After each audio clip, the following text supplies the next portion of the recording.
Washington officials finally said the words everyone wanted to hear. Asian giant hornets had been eradicated. After years of traps, tracking devices, and destroyed nests, the monster insect seemed gone from the United States. But eradicated does not mean impossible to return. And when reports began surfacing somewhere else, entomologists had a new problem. If Washington beat the hornet, why were experts still uneasy? Because the scariest part is not the sting. It is what happens to a honeybee hive in minutes. The first confirmed alarm in Washington came in 2019, near Blaine, a small city pressed against the Canadian border. A resident reported an insect so large it did not match the usual suspects. When specialists identified it as an Asian giant hornet, the discovery changed from a strange local sighting into a national biosecurity problem. The location made everything harder. Northwest Washington is a patchwork of forest edges, farms, rural homes, and apiaries, with roads and habitats stretching straight toward British Columbia. A hornet could cross property lines, disappear into thick vegetation, or follow food sources without ever being seen. Even finding one did not reveal where it came from. Officials had no clear answer at first. It might have been a single hornet carried accidentally in cargo. It might have been one of several survivors from an unnoticed introduction. The worst possibility was that a queen had already started a nest, which meant the population could grow before anyone understood its size.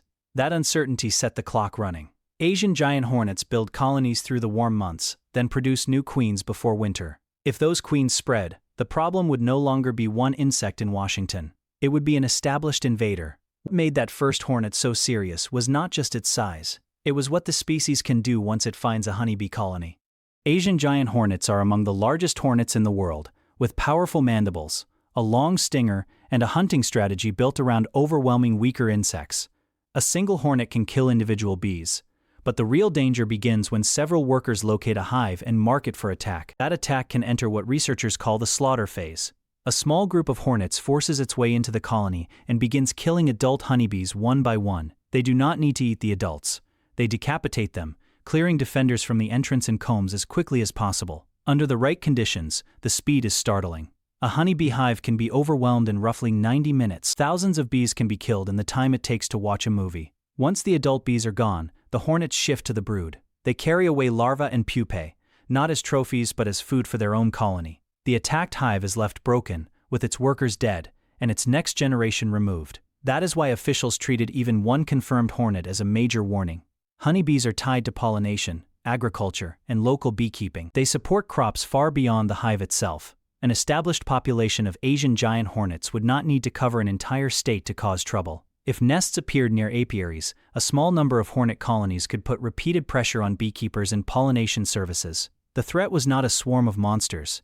It was a predator efficient enough that one foothold could become expensive fast. Once the first confirmations came in, the response shifted from identification to pursuit. Officials in Washington state and British Columbia built a surveillance network across roads, farms, forests, and backyards. They set traps baited with sweet liquids. They asked residents to report suspicious insects. Beekeepers watched their hives for attacks, dead bees or hornets hovering near entrances. Every photo, specimen, and location report became a possible lead.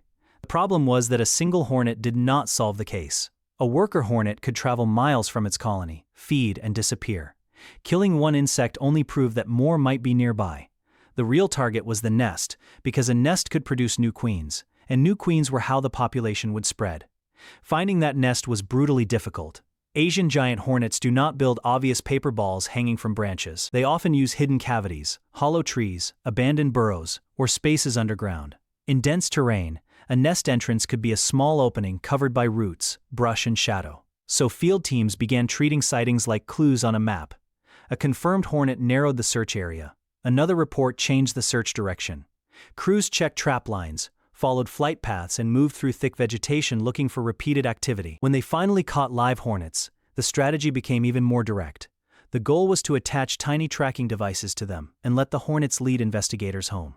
That sounds simple, but the insect had to survive capture, carry the transmitter, and fly back through forest before the signal was lost. The clock mattered as much as the search. If teams found a nest after it produced new queens, the campaign could fall behind by an entire generation. Eradication depended on beating the hornets before the next reproductive cycle began. By late 2024, the search had gone quiet in the place where the alarm first began. Washington state officials had spent years trapping, testing reports, and checking possible sightings. Federal agencies stayed involved. beekeepers and residents kept watching. Yet after the last confirmed detections, no new Asian giant hornets were found in the state. That silence mattered.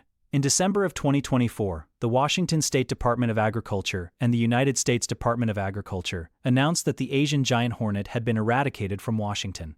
The word sounded absolute, but scientifically, it had a narrower meaning. Officials were not claiming they had proven every possible hornet was dead. They were saying the evidence no longer supported the presence of an established population.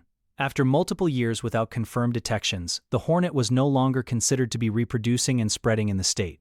For invasive species work, that was a major result. Many invasions are discovered only after they have already become impossible to remove. This one had been caught early, tracked aggressively, and apparently stopped before it could become permanent. It was the kind of announcement biosecurity teams rarely get to make. A dangerous predator of honeybees had appeared, triggered a rapid response, and then disappeared from the monitoring record. But eradication is not the same thing as certainty. It is a conclusion based on the best available evidence. And even as Washington celebrated, that distinction was about to matter somewhere else. The uncomfortable part is that insects do not have to be common to be dangerous. At very low numbers, Asian giant hornets become almost invisible to a surveillance system. A single queen can spend long stretches hidden. A small nest can sit underground or inside a tree cavity where nobody happens to walk.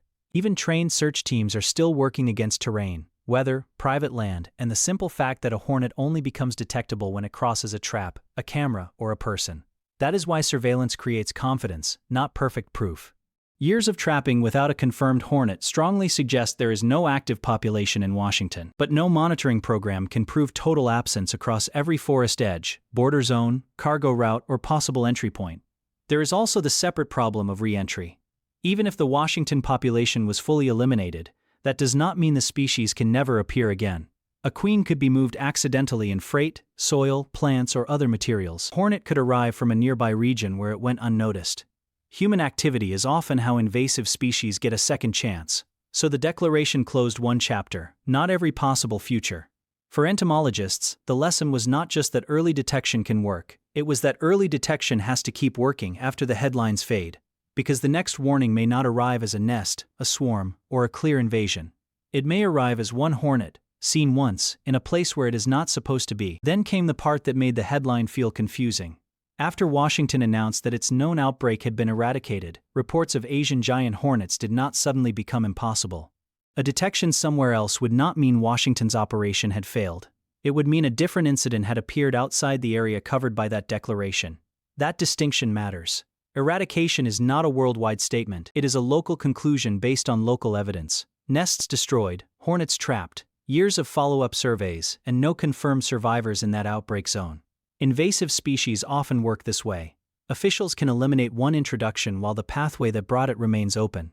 Cargo, vehicles, nursery stock, soil, and travel can move small organisms farther than they could ever fly on their own. If that pathway is used again, the same species can appear in a new place as a separate event. That is why scientists do not treat success as permission to stop looking. A single early report can lead to a nest before it produces new queens. A missed report can give that nest a full season, and one season can change a problem from a response operation into a breeding population. The real lesson is not that Asian giant hornets cannot be beaten, it is that they have to be noticed while they are still rare enough to beat. Washington's eradication campaign was a real success. Nests were found, hornets were removed, and years of silence followed. But invasive species stories do not always end where the paperwork ends. If you were tracking this case, comment with what surprised you most. Thanks for watching, and subscribe for more strange wildlife and environmental mystery stories.